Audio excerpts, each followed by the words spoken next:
오늘 우리에게 주시는 하나님의 말씀은 요한복음 8장 1절부터 11절까지 말씀입니다. 자, 우리 지난 7장 53절부터 11절까지를 같이 읽겠습니다. 시작. 다 각각 집으로 돌아가고 예수는 감람산으로 가시다. 아침에 다시 성전으로 들어오시니 백성이 다 나아오는지라 앉으사 저희를 가르치시더니 서기관들과 바리새인들이 가는 중에 잡힌 여자를 끌고 와서 가운데 세우고 예수께 말하되 선생이여 이 여자가 간음하다가 현장에서 잡혔나이다.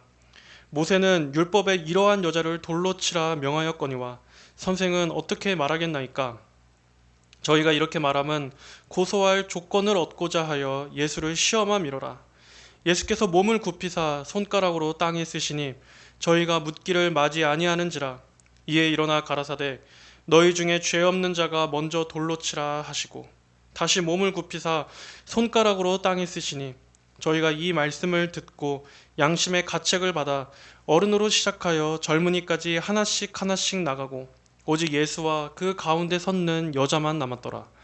예수께서 일어나사 여자 외에 아무도 없는 것을 보시고 이르시되 여자여 너를 고소하던 그들이 어디 있느냐? 너를 정죄한 자가 없느냐? 대답하되 주여 없나이다. 예수께서 가라사대 나도 너를 정죄하지 아니하노니 가서 다시는 죄를 범치 말라 하시니라. 아멘. 자, 오늘 본문의 이야기인 이 간음하다 붙잡혀온 여인이 용서받은 이 이야기는 우리 모두가 익히 잘 알고 있는 너무나 유명한 이야기입니다. 그런데 한 가지 의외인 사실은 오늘의 본문 말씀인 이 8장 1절부터 11절까지의 내용이 원래는 그 오래된 초대 사본들에게는 원래는 없었던 내용이라는 것입니다. 그래서 보통 우리가 갖고 있는 성경 여기 밑에 각주를 보시면 아마 이렇게 써 있을 겁니다. 다른 고대 사본들에는 괄호 안에 내용이 없음이라고 이렇게 써 있는 걸 볼 수 있습니다. 그래서 어떤 학자들은 오늘의 이 내용들은 원래 요한복음 원문에는 없는 내용이다 해서 아예 주석을 안 하고 건너뛰어 버리기도 합니다. 실제로 유명한 신학자들 중에서도 어떠한 분들은 이 부분을 그냥 주해를 안 하고 넘어갔습니다. 그리고 또 건전한 복음주의권 진영의 주석서들 중에서도 많은 책들이 이 부분에 대한 주석을 안 하고 그냥 건너뛰는 책들이 많이 있습니다. 하지만 그럼에도 그러한 차이는 사본상의 차이일 뿐이지 저는 오늘의 내용 역시도 이 동일한 성령으로 영감된 하나님의 말씀이라고 믿습니다. 왜냐하면 그 이유는 오늘 본문의 내용에서 다루고 있는 교리들이 성경 전체의 교리들과 대조해 봤을 때 전혀 모순되지 않기 때문입니다. 그리고 오늘 보여지는 이 예수님의 모습 또한 다른 곳에 다른 복음서에서 기록된 예수님의 사역과 성품과 또 그분의 말씀과 비추어 봤을 때 일관성 있는 내용을 진술하고 있기 때문입니다. 그리고 또 오늘의 이 내용들이 있어야 뒤에 이어지는 내용들도 자연스러워집니다. 만약 오늘 이 내용이 빠져버린다면 오히려 이어지는 8장 뒷구절을 이해하는데 부자연스러워지게 됩니다. 그리고 마지막으로 무엇보다도 오늘의 이야기에는 복음이 있기 때문입니다. 복음에 대한 중요한 가르침을 주고 있습니다. 그러한 점에서 그냥 지나쳐버리기에는 너무나 중요한 본문이 오늘의 말씀이라고 할 수 있습니다. 자, 우리는 흔히 여기에 나오는 너희 중에 죄 없는 자가 먼저 돌로 치라 라는 이 말들을 많이 사용하곤 합니다. 하지만 단순히 오늘 말씀이 그저 무조건 죄를 덮고 허물을 용서하자라는 말은 아닙니다. 우리가 그러한 말씀을 사용할 때도 우리는 원래 이 본문의 이야기의 정확한 정황이 어떠한지를 자세히 알고 이해한 후에 사용해야 할 것입니다. 자, 그럼 오늘 본문의 말씀을 우리가 한 절씩 살펴보겠습니다. 자, 8장 1절부터 다 각각 집으로 돌아가고 예수는 감람산으로 가시다. 아침에 다시 성전으로 들어오시니 백성이 다 나아오는지라 앉으사 저희를 가르치시더니. 자, 지난 7장에서 예수님께서 하신 말씀 이후로 그 말씀을 듣던 무리들 가운데 쟁론이 일어났었다는 것을 살펴보았습니다.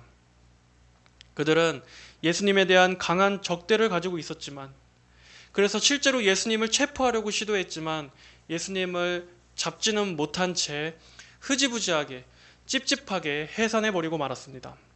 하지만 이들은 다음 기회를 노릴 뿐이었지 결코 예수님을 잡아들이기 위한 노력은 여전히 멈추지 않은 상태였습니다. 자, 예수님께서는 감람산으로 가셨다고 하십니다. 이 감람산은 올리브산입니다. 예수님께서는 이 산에 기도하시러 올라가셨습니다. 예수님은 육신의 몸을 입으셨기 때문에 그분의 공생의 사역 기간 동안 늘 고되고 피로한 시간을 보내셨지만 예수님은 다른 곳에서 회복하려고 하시지 않으시고 하나님과 기도로 교제하는 자리로 가셔서 모든 것을 기도로 공급받고 기도로 회복하시고 기도로 힘을 더하셨습니다. 그리고 다음날 아침에도 예수님께서는 부지런히 성전에서 가르치셨습니다. 많은 백성들이 예수님의 가르치심을 들으러 나왔습니다.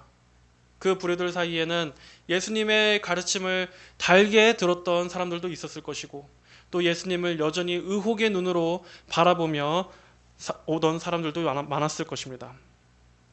자, 3절에 서기관들과 바리새인들이 간음 중에 잡힌 여자를 끌고 와서 가운데에 세우고, 자, 그런데 그때 서기관들과 바리새인들이 한 여자를 잡아 끌고 와서 예수님 앞으로 데려왔습니다.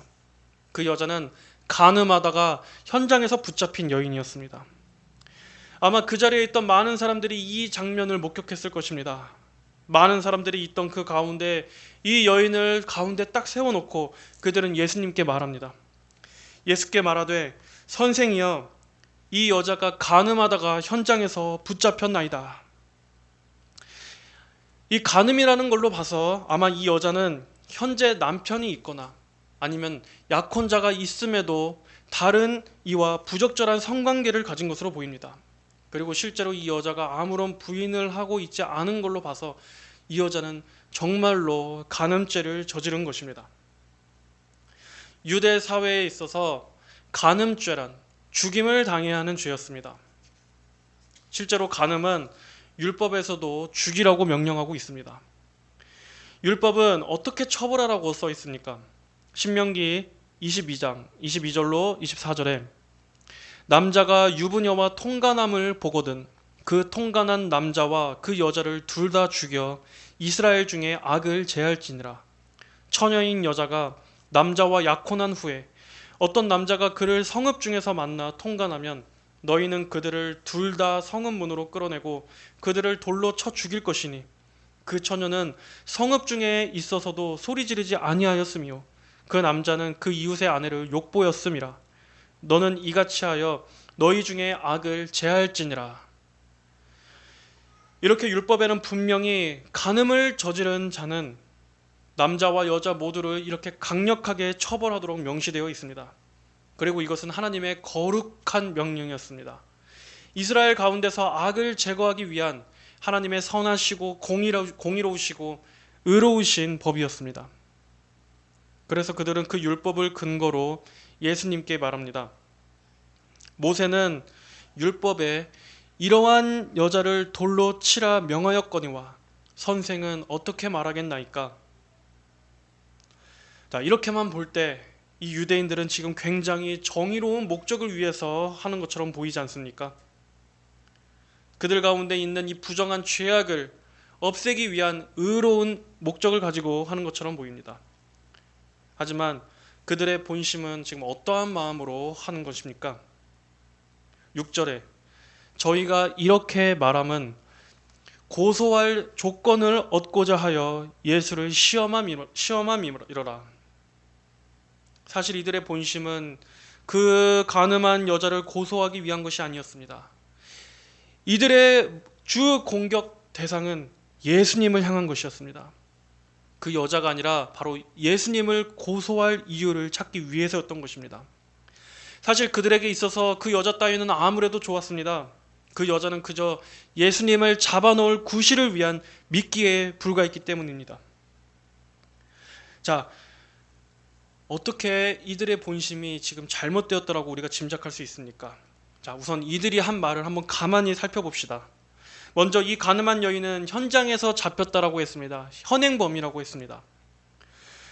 자, 구약의 율법에서는 이러한 유의 죄가 발생할 시에 혹시나 있을 수 있는 무고하게 고소할 수 있는 일들이 있을 수 있기 때문에 반드시 그 간음 현장을 직접 목격한 데에는 두 명의 증인을 필요로 했습니다. 그래서 이 두 사람의 신원도 확인해야 했고 또 실제 두 사람의 육체적인 행위가 있었는지를 바르게 증언해야 했기 때문입니다. 자, 그런데 그 현장을 급습했다는 것은 미리 그런 일이 있을 것을 알고 잠복한 증인들이 있었다는 것을 우리가 추측해 볼 수 있습니다. 왜냐하면 이런 간음죄 같은 경우는 둘만이 저지르는 아주 은밀한 죄인데 어떻게 그 자리에 증인들이 그 현장에 있다가 바로 잡아올 수가 있었겠습니까? 물론 우연찮게 지나가다가 그러한 장면을 목격할 수는 있겠지만 또 다른 가능성은 아마 이들이 사전에 이 두 사람의 간음죄가 있을 것을 알고 있었거나 아니면 그러한 상황이 되도록 조작했을 가능성도 충분히 생각해 볼 수 있습니다. 그리고 설령 그러한 죄를 이들이 발견했다 할지라도 먼저 그 사람들이 가졌어야 하는 마음은 율법의 본래 정신인 긍휼의 마음을 잊어서는 안 됐습니다. 분명히 그 죄에 대한 경고와 함께 동시에 그들이 죄에서 돌이키기를 원하는 그 불쌍한 마음, 그러한 마음이 있었어야 했습니다. 하지만 이들에게서는 그런 마음을 전혀 찾아볼 수가 없습니다. 어쩌면 이들은 오히려 잘됐다라는 생각을 했을지도 모릅니다. 그래, 이 죄인을 예수 앞에 끌고 가봐서 그 예수가 어떻게 대답하나 한번 보자. 아주 좋은 아이디어다 하고 반겼을지도 모릅니다. 그리고 또 율법에는 분명히 간음한 남자와 여자 두 사람을 모두 다 처벌하는 것으로 되어 있는데 오늘 본문 어디에도 같이 죄를 저지른 남자는 행방이 없습니다. 여자만 끌고 와서 예수님 앞에 세워놓고 공개적인 망신을 줬을 뿐입니다. 그들은 이러한 점으로 미루어 봤을 때 예수님을 공경에 넣기 위한 이 목적을 위해서 한 죄인의 인생이 어떻게 되든지는 아무런 관심이 없고 그저 예수님을 함정으로 몰아넣기 위한 미끼로 사용했던 것뿐이었습니다. 그들은 이 일을 통해서 예수님을 어떤 함정에 몰아넣으려고 했습니까? 만약 예수님께서 이 여인을 그저 용서하라고 말씀하셨다면 아마 이들은 예수님더러 하나님의 율법을 명백히 위반한 죄목으로 잡아넣으려고 했을 것입니다. 하나님의 법까지도 무시하는 이자야말로 정말 위험한 인물이다 라고 구실 삼아서 그들은 예수님을 체포하려고 했을 것입니다. 또 정반대로 예수님께서 만약 그 여인을 돌로 치라 라고 명하셨다면 그것은 또 그것대로 예수님은 그간에 했던 말씀과 모순이 되는 말을 하고 있다라고 트집을 잡았을 것입니다. 아니, 예수님께서는 죄인을 구원하시기 위해 오셨다라고 하면서 막상 이 죄인이 앞에 나타나자 그를 돌로 쳐 죽이라고 말한다면 그는 자기가 한 말을 자기 스스로 무너뜨리는 꼴이 되지 않겠는가 하고 그들은 그 말 역시도 기대했을지 모릅니다. 그리고 또 하나의 문제도 만약 예수님께서 그 여자를 돌로 쳐 죽이라고 명하셨다면 그것은 로마법을 위반하는 것이 되기도 합니다. 이 당시의 유대는 로마 제국의 지배 아래 있던 속국이었기 때문에 사형 집행은 유대 사회에서 마음대로 할 수 있는 것이 아니라 반드시 로마의 허락이 있어야 했습니다. 사형 집행은 로마의 고유 권한이었습니다. 그래서 예수님께서 처형을 명하신다면 로마법까지도 위반하는 것이 되는 것입니다. 이렇게 이 유대인들은 예수님께서 어떤 쪽으로 대답한다 할지라도 다 궁지로 몰아넣을 수 있는 아주 좋은 덫을 놨다고 생각했을 것입니다. 그리고 속으로는 이러한 간교한 계략을 세워놓고서도 겉으로는 예수님께 선생이여 라고 불렀습니다. 선생이여, 이 여자가 간음하다가 현장에서 잡혔나이다. 모세는 율법에 이러한 여자를 돌로 치라 명하였거니와 선생은 어떻게 말하겠나이까. 하지만 이것조차도 큰 그림이었습니다. 예수님을 이 질문으로부터 도망치지 못하게끔 하려는 그들의 큰 그림이었습니다. 유대 사회에 있어서 선생이라는 위치에 있는 사람은 만약 그에게 누군가가 질문하거나 여쭈어 봤을 때 절대 그 질문에 회피해서는 안 되기 때문입니다. 선생이라고 불리면서도 어떠한 질문에 대답을 회피하는 것은 아주 수치스러운 행동이라고 이들은 인식했었습니다. 결국 이들은 예수님을 선생이라고 부름으로써 이번에야말로 아주 빠져나갈 틈이 없는 완벽한 기회다라고 생각했을 것입니다. 자, 그러자 예수님께서는 어떻게 답하셨습니까? 예수께서 몸을 굽히사 손가락으로 땅에 쓰시니 저희가 묻기를 마지 아니하는지라. 이에 일어나 가라사대 너희 중에 죄 없는 자가 먼저 돌로 치라 하시고, 예수님께서는 바로 대답하시지 않으시고 땅에 무언가를 쓰셨습니다. 예수님께서 정확히 무엇을 쓰셨는지는 알 길이 없습니다. 우리는 다만 추측만 할 수 있을 뿐입니다. 어떠한 주석가들은 예수님께서 땅에 쓰신 것은 아마도 십계명이었을 것이다 하는 해석이 있습니다. 그리고 또 어떤 해석은 예수님은 거기에 모인 사람들의 각자의 죄들을 다 상세하게 쓰셨을 것이다 하는 해석도 있습니다. 물론 우리로서는 정확히 어떠한 내용을 쓰셨는지는 알 수 없습니다. 하지만 뒤에 이어지는 예수님의 말씀을 봤을 때 우리가 유추해 본다면 아마 그들이 더 이상 이 비난 행위를 진행할 수 없는, 그들이 변명할 수 없는 무언가를 쓰시지 않았을까 하고 유추해 볼 수 있습니다. 너희 중에 죄 없는 자가 돌로 치라.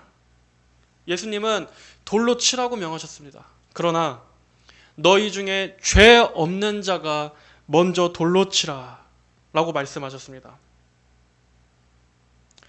이 죄 없는 자, 죄 없는 자, 이 말은 너무나 무거운 말씀입니다. 죄가 없다. 여러분, 하나님께서 보시기에 하나님 앞에서 죄가 없다라고 하는 것이 어떠한 의미인지 아십니까? 죄가 없다라고 할 수 있는 것은 단지 겉으로 드러나는 행위뿐만이 아니라 그 마음 안에 있는, 깊은 마음 안에 있는 죄의 욕망과 죄의 충동, 죄된 생각까지도 다 없어야 한다는 것을 말합니다.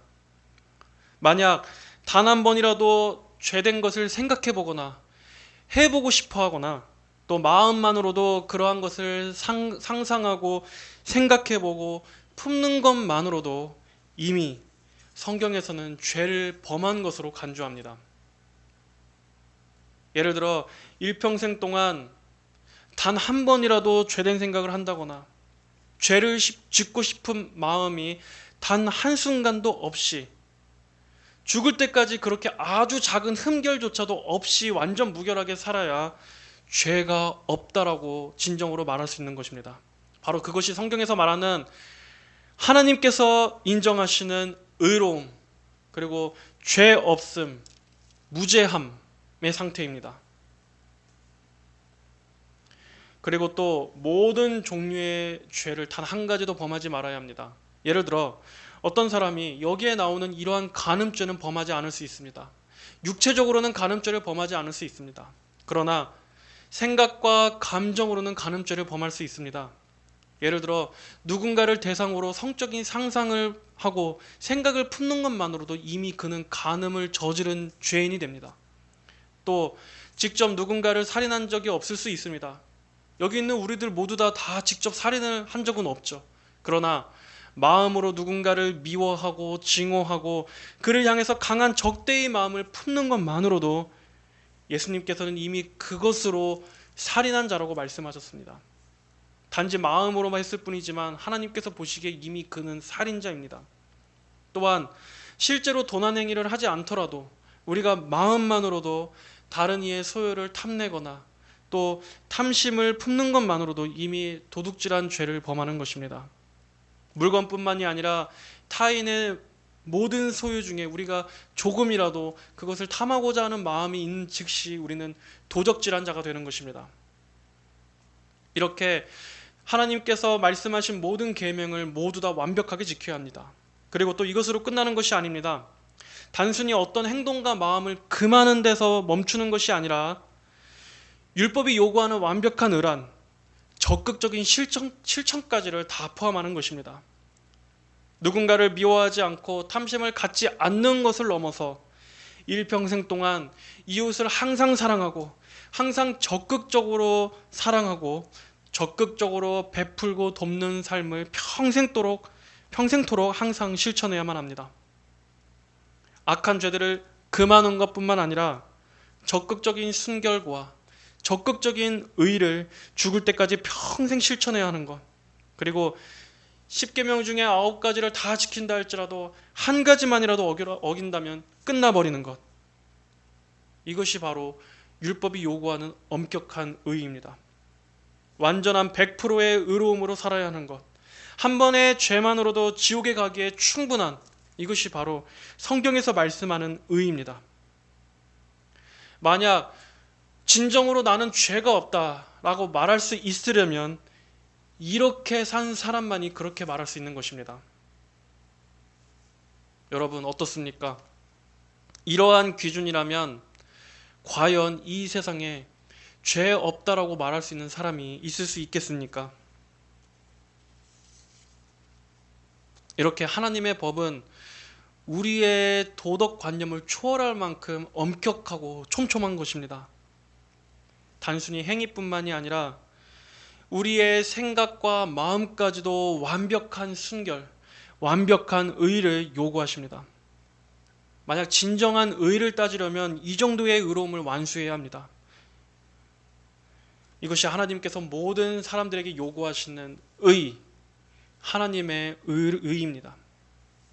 자, 그렇다면 우리 모든 인간들, 정말 이 사실에 정직하게 대면한다면 우리는 어떠한 존재일 뿐입니까? 아담의 후손인 모든 사람은 다 하나님의 율법 앞에 범죄한 죄인에 불과한 것입니다. 아무도 스스로 나는 흠이 없다, 나는 죄가 없다, 그러므로 나는 구원도 필요 없고 용서도 필요 없고 은혜도 필요 없는 사람이다, 아니 구원과 내가 무슨 상관이 있는가 라고 말할 수 있는 사람은 아무도 없는 것입니다.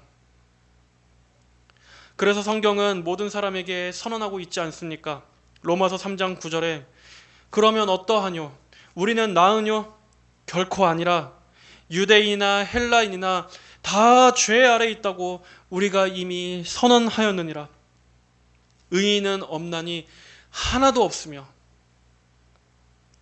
또 19절 이하에서는 우리가 알거니와 물은 율법이 말하는 바는 율법 아래에 있는 자들에게 말하는 것이니 이는 모든 입을 막고 온 세상으로 하나님의 심판 아래에 있게 하려 함이니라.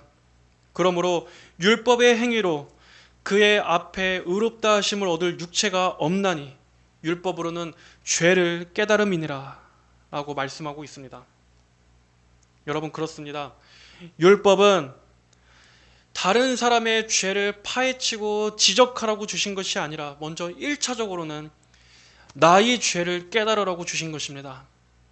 하나님의 그 거룩한 계명, 하나님께서 요구하시는 그 완전한 의 앞에 너희가 얼마나 벗어났는지를 보라, 내가 얼마나 벗어났는지를 보라 하고 깨달으라고 주신 것입니다.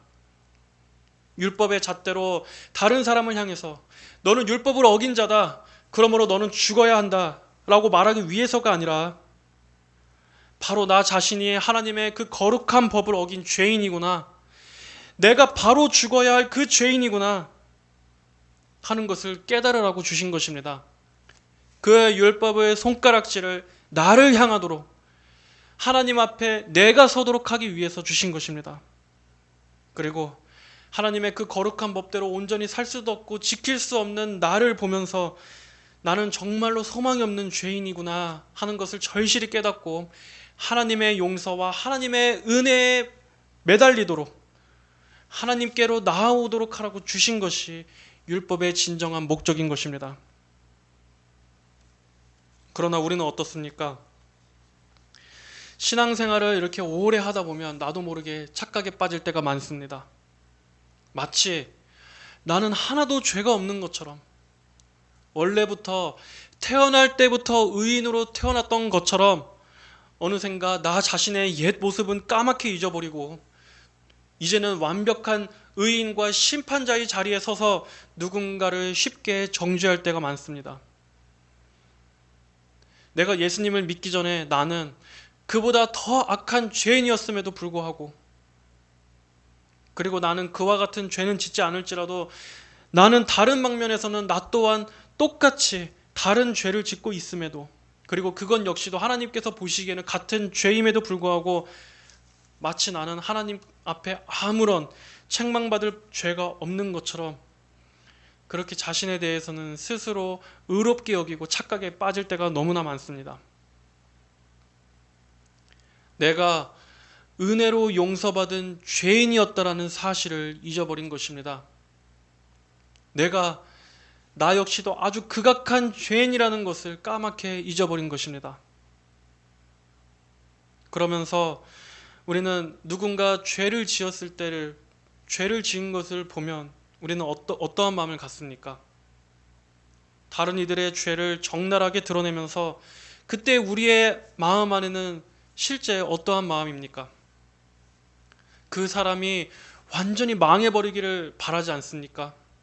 그 일로 인해서 그 사람이 완전히 나락으로 떨어지고 그 사람이 완전히 사회에서 매장되기를 바라고 그 사람이 아주 비참하게 망가지고 파괴되고 무너지는 것을, 그러한 꼴을 오히려 보면서 속으로는 기뻐하는 마음이 들지 않습니까? 내심 다른 사람의 실패를 보면서 오히려 쾌감을 느끼고 있지는 않습니까? 그리고 다른 사람의 죄악들을 정죄하면서, 그러면서 은근히 속으로는 나 자신이 뭔가 우월한 것처럼 자신을 높이고자 하는 그러한 교묘한 악한 마음들이 있지는 않습니까? 그러나 그런 마음이야말로 하나님 앞에서 부인할 수 없는 너무나 악독한 죄입니다. 아무리 겉으로는 의로운 명분을 내세운다라 할지라도 정작 그 마음의 깊은 동기 안에 이러한 마음들이 껴있다면 그러한 죄 역시 하나님 앞에서 절대로 핑계하지 못할 죄입니다. 물론 모든 종류의 비판과 정죄가 다 잘못됐다는 것은 아닙니다. 예를 들어 교회의 거룩함이라든가 교회의 순결을 위해서 부득이하게 누군가의 죄를 드러내고 합당한 징계를 해야 할 필요가 있습니다. 그것 자체가 잘못된 것은 결코 아닙니다. 오히려 그것은 마땅히 필요한 것입니다. 그래서 교회 안에서도 바른 교회의 표지 중에 권징이라는 것이 있지 않습니까? 오히려 지금 시대에는 바른 권징이 없고 또 죄에 대해서 너무나 관용적인 태도를 갖고 있기 때문에 오히려 교회가 타락하고 성도들 개인의 윤리에 있어서도 부패한 모습들이 넘쳐나고 있습니다. 그것도 물론 문제입니다. 하지만 그럼에도 불구하고 그 모든 것의 동기는 궁극적으로 그 영혼이 다시금 회개해서 온전하게 하나님 앞에 회복되기를 바라는 것이어야 합니다. 그래야지, 그것이 아니고 그저 한 사람을 다시는 회복의 여지도 없이 완전히 짓밟고 뭉개버리고 완전히 죽여서 그가 영원히 지옥에 가기를 바라는 그러한 마음이 동기가 돼서는 절대로 안 되는 것입니다. 이 유대인들은 율법의 거룩함을 들어서 지금 이 여인을 고소하고 있지만 정작 가장 중요한 율법의 근본 정신은 잊어버렸습니다. 그 여인의 회개를 바라는 긍휼과 연민의 마음은 전혀 없고 그 영혼에 대한 이 죄의 비참함과 그 죄로 신음하는 한 영혼에 대한 연민의 감정은 전혀 찾아볼 수 없고 그저 예수님을 공격하기 위해 잠깐 사용하고 버리는 소모품으로 여기고 있는 것입니다. 그들의 중요한 목적은 예수님을 난처하게 만들려는 게 이들의 유일한 목적이었습니다. 그러나 예수님께서 이 말씀을 하시자 이 서기관들과 바리새인들 그리고 그 장면을 둘러싸고 있던 수많은 사람들은 어떻게 했습니까? 9절, 저희가 이 말씀을 듣고 양심의 가책을 받아 어른으로 시작하여 젊은이까지 하나씩 하나씩 나가고 오직 예수와 그 가운데에 섰는 여자만 남았더라. 그들은 예수님의 이 말씀 앞에서 입을 다물 수밖에 없었습니다. 당장이라도 돌을 던질 것처럼 그 여자를 향해서 손가락질하고 비난하고 웅성거리던 이 많은 사람들이 일시에 예수님의 이 말씀 앞에 침묵할 수밖에 없었습니다. 그리고 그들은 양심의 가책을 느끼고 어른부터 젊은이까지 하나 둘씩 슬금슬금 자리를 떠날 수밖에 없었습니다. 어른부터 젊은이까지란 그만큼 모든 세대의 모든 연령들을 다 아울러서 이 말에 양심이 찔리지 않았던 사람이 없었다는 것입니다.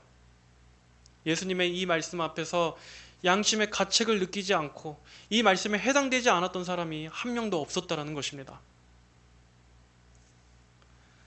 그럼에도 이들은 회개하지는 않았습니다.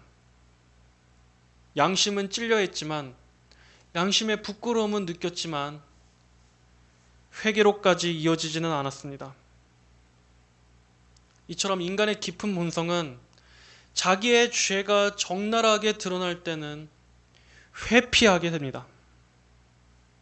다른 이의 죄는 그렇게 지적하면서 어떻게든 그가 공의의 법대로 처벌을 받고 그가 자기가 지은 죄의 대가로 철저하게 무너지고 고통스럽게 눈물 흘리는 것을 보기는 간절히 원하면서도 정작 인간은 자기의 죄가 드러날 때는 교묘하게 회피합니다.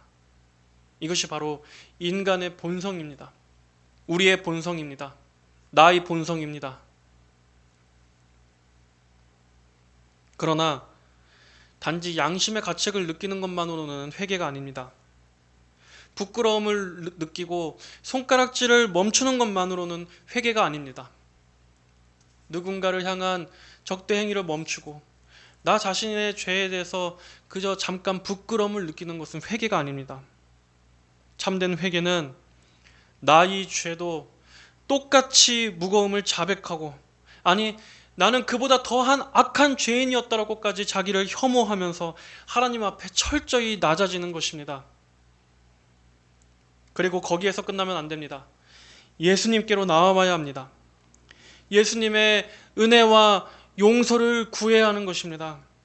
십자가의 대속을 의지하는 데까지 나와야 합니다. 하지만 이들은 회개하지 않았습니다. 이들 중 누군가도 이 자리에 남아서 이들 중 누군가 예수님 앞에 자신의 죄됨을 고백하고 애통해하는 자는 한 명도 없었습니다. 그저 자리를 떠날 뿐인, 예수님 앞에 자신들의 위선의 죄악을 회개하고 자신들의 이 거짓됨을 철저히 고백하고 용서를 구하는 사람은 한 명도 없었습니다. 진정으로 자신의 죄를 깨닫는다면 그 사람은 오히려 예수님 앞에 오히려 더 나아와야 합니다. 피하지 말고 숨지 말고 더 나와서 자신의 악함에 대해 낮아지고 하나님의 은혜에 더 매달려야 하는 것입니다. 그것이 진정으로 죄인을 깨달은 자의 겸손한 자세입니다. 진정으로 자기의 죄로 고통받는 자의 태도여야 합니다. 그리고 그것이 사는 길입니다. 그게 진정으로 구원에 이르는, 회개에 이르는 길입니다. 그들이 다 떠나고 나서 이제 예수님과 여인만 남았습니다. 예수님께서는 그 여인에게 말씀하셨습니다. 10절에 여자여 너를 고소하던 그들이 어디 있느냐? 너를 정죄한 자가 없느냐? 여자여. 예수님께서 이 여자여라고 부르신 호칭은 아주 다정다감하고 부드럽게 건네시는 호칭입니다. 예수님께서는 수가성읍의 사마리아 여인을 우물가에서 만나셨을 때도 그 여인을 향해 이렇게 여자여 하고 다정하게 연민의 마음으로 부르셨습니다. 예수님께서는 이 여인을 돌로 쳐 죽여야 하는 죄인으로 보신 것이 아니라 구원해야 할 한 불쌍한 영혼으로서 봐주신 것입니다.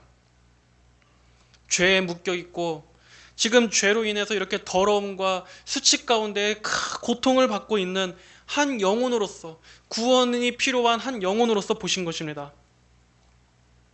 여자여 너를 고소한 그들이 어디에 있느냐? 너를 정죄한 자가 없느냐? 대답하되 주여 없나이다. 예수께서 가라사대 나도 너를 정죄하지 아니하노니 가서 다시는 죄를 범치 말라 하시니라. 여기서 중요한 것은 예수님께서는 지금 이렇게 말씀하시면서도 결코 죄의 무거움을 덜지는 않으셨다는 점입니다.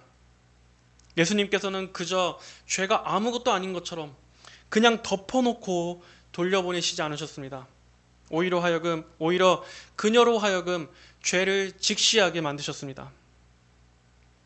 그리고 그녀가 지은 죄가 결코 죄가 아니라고도 말씀하지 않으셨습니다.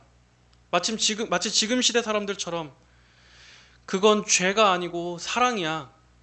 너희가 그렇게 서로 저지른 그 간음은 너희가 서로 사랑해서 그런 거지 결코 죄가 아니야. 라고 그렇게 말씀하지 않으셨습니다. 오히려 다시는 죄를 범하지 말라라고 엄중하게 말씀하십니다. 그리고 예수님께서는 나도 너를 정죄하지 않겠다라고 말씀하셨습니다. 나도 너를 정죄하지 않겠다. 아니, 분명히 율법에서는 이 간음죄는 분명한 죄 아니었습니까? 그런데 예수님께서 그냥 이렇게 넘어간다면 결국 예수님께서는 지금 하나님의 법을 위반하고 있는 게 아닙니까? 그러나 여러분, 바로 여기에 복음이 있습니다. 예수님은 그녀를 정죄하지 않으십니다. 어째서입니까? 바로 예수님께서 그 여인 대신에 정죄를 받으실 것이기 때문입니다. 그녀가 지은 죄의 대가를 예수님께서 대신 받으실 것이기 때문입니다. 예수님은 결코 하나님의 율법의 정죄를 무너뜨리지 않으실 겁니다. 그러면서도 동시에 하나님의 용서와 은혜를 보여주실 것입니다. 어디에서입니까? 바로 십자가에서 그렇게 하실 것입니다. 여러분, 어떻게 이 죄 지은 여인이 구원을 받을 수 있습니까? 어떻게 죄 지은 죄인이 죄에 대한 합당한 대가를 받으면서도 동시에 용서와 의를 얻을 수 있겠습니까? 하나님의 공의가 만족되면서도 어떻게 동시에 사랑을 베푸실 수 있겠습니까? 율법에 의한다면 죄인은 반드시 죽어야 합니다. 죄를 지은 나는 반드시 죽어야 합니다. 죄의 대가는 사망이기 때문입니다.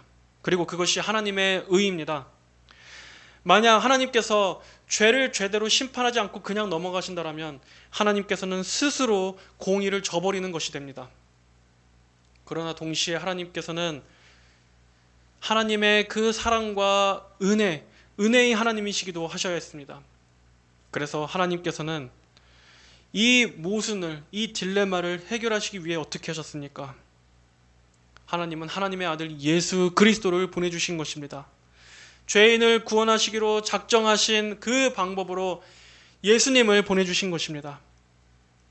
예수님께서는 나 대신 십자가에 달리셔서 내가 받아야 할 모든 나의 죄의 형벌과 죽음과 심판을 예수님께서 대신 나의 자리에서 대신 받으셨습니다.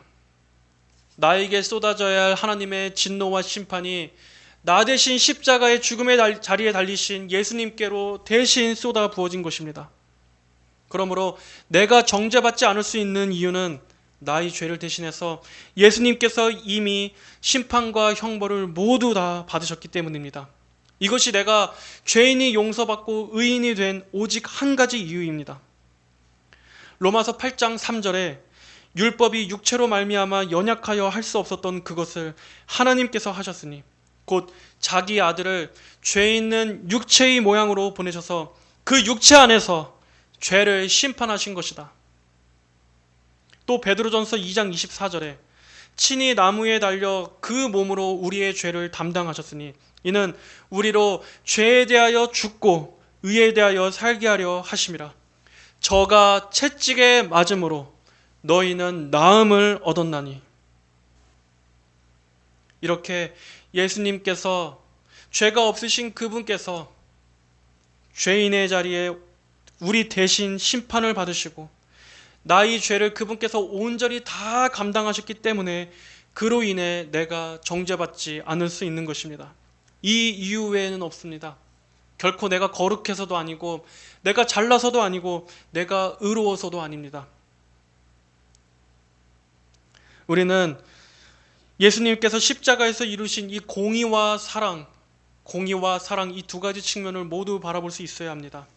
하나님께서 죄를 얼마나 엄중하게 심판하셨는가를 볼 수 있어야 합니다.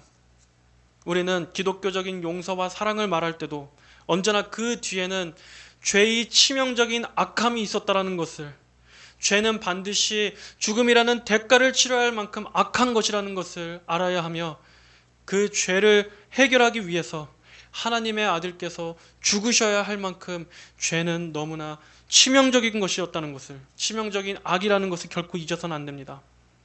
만약 이것을 모른 채 용서를 그저 말한다면 그것은 인본주의적인 용서밖에 안 됩니다. 죄가 얼마나 악한지, 그리고 죄를 없애기 위해서 하나님의 아들께서 겪으셔야 했던 그 희생이 얼마나 큰지를 모른 채 용서를 말한다면 그것은 그저 인간들끼리 서로 품어주고 용서하는 죽는 것밖에 안 됩니다. 오늘의 말씀은 그저 무조건 덮어놓고 다 용서하라는 말씀이 아닙니다. 예수님은 결코 좋은 게 좋은 거라고 그냥 은혜롭게 잘 넘어가자고 하면서 죄를 좌시하지 않으셨습니다. 우리는 그저 값싼 회개와 자신의 죄를 뉘우치는 몇 마디 가벼운 말들로 어떠한 사람을 다 용서하고 그에게 면죄부를 주는데 오늘의 이 말씀을 가볍게 빈번하게 사용해서는 안 됩니다. 이 여인이 용서받을 수 있었던 것은 자신의 죄를 회피하지 않았기 때문입니다. 그리고 그녀는 예수님에 대한 믿음이 있었습니다. 그녀는 예수님에 대한 진정 어린 주님이라고 고백하는 믿음이 있었습니다.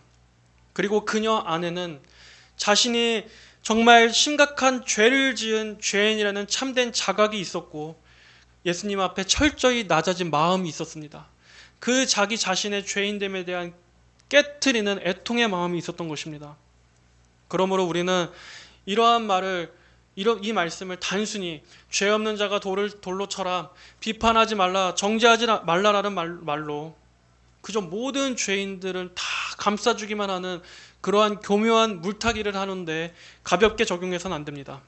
이 말씀은 진정으로 자신의 죄를 깊이 인식하고 시인하고 그 마음이 깊이 낮아진 죄인에게 해당하는 것이지 아무런 죄의 찔림도 회개도 없고 마음에 진정한 죄의 자각도 없는데 모든 죄인을 다 품어주고 아무런 책망조차 하지 말라, 그 모든 비판도 다 금하라 라는 입막음을 하는데 사용하는 말씀이 되어서는 안 된다는 것입니다.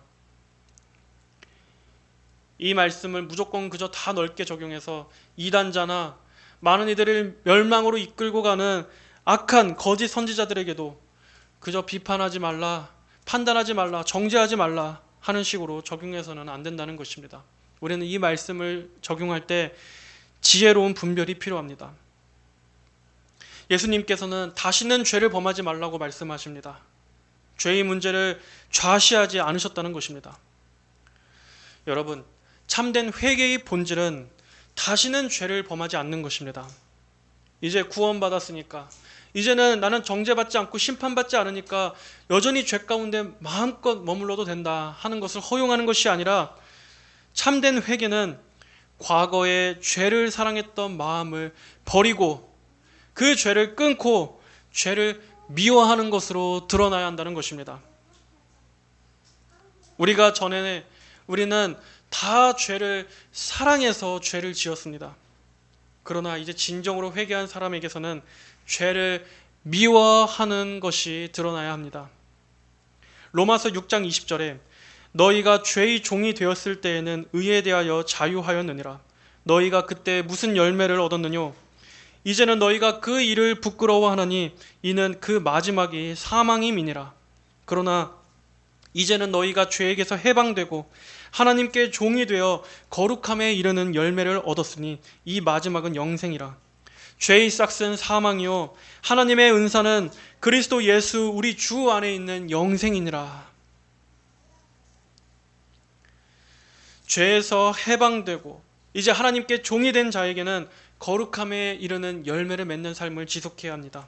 여전히 과거의 죄들을 청산하지 않은 채 그대로 끌어안고 있어서는 안 됩니다. 하지만 그럼에도 불구하고 우리는 구원받은 이후에도 역시 수많은 죄들을 짓고 넘어지고는 합니다. 자, 그럴 때 우리는 어떻게 해야 합니까? 그래서 예수님께서 이어서 말씀하시는 것입니다.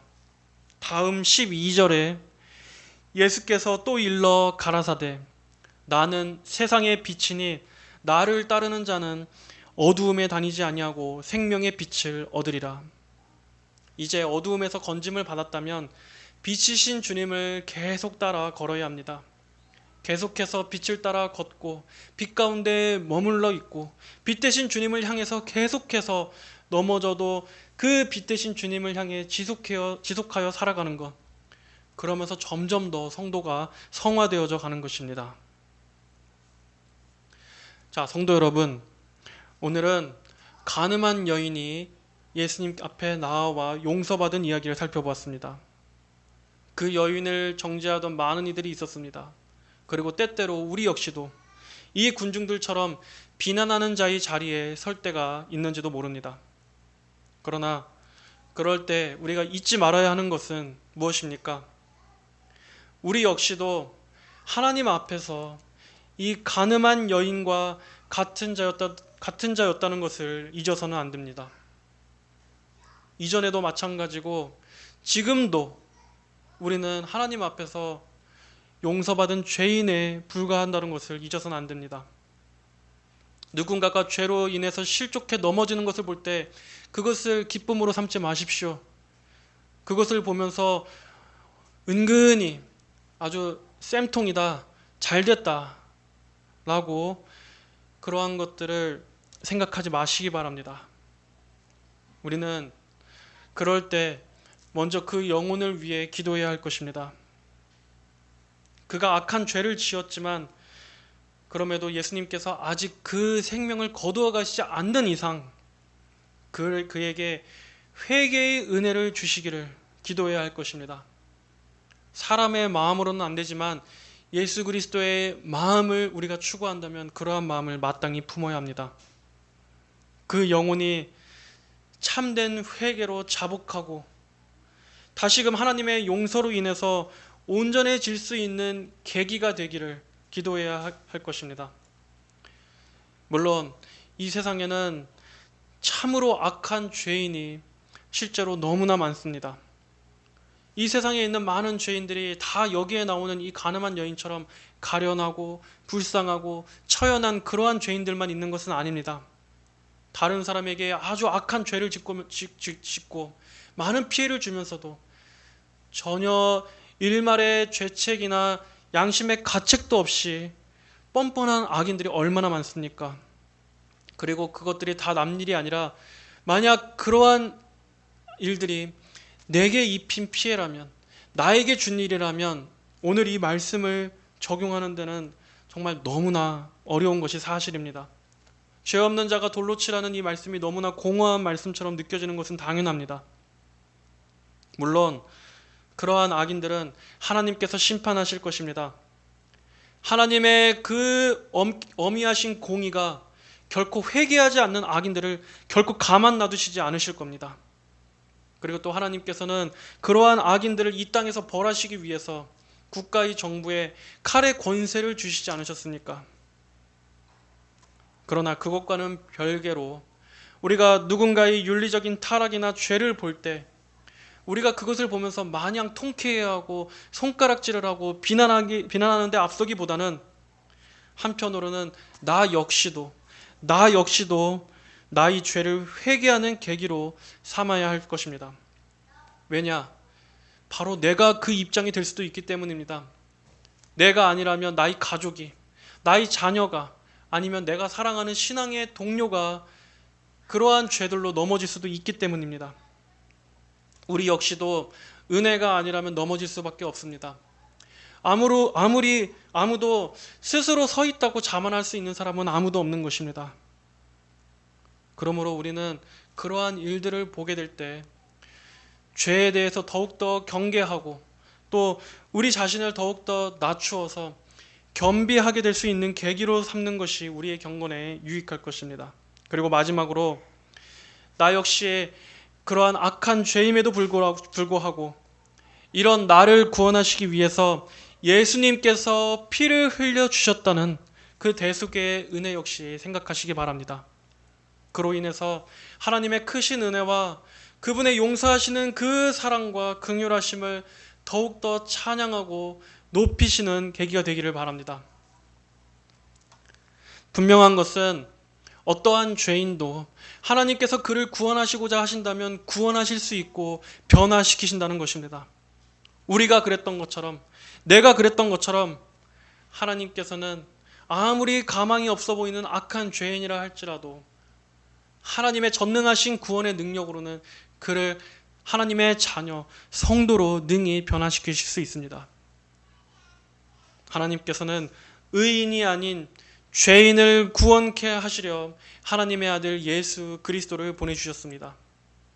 이러한 은혜를 입은 우리라면 이제는 더 이상 심판자의 눈이 아닌 예수님의 긍휼의 눈으로 영혼들을 바라볼 수 있기를 구해야 할 것입니다.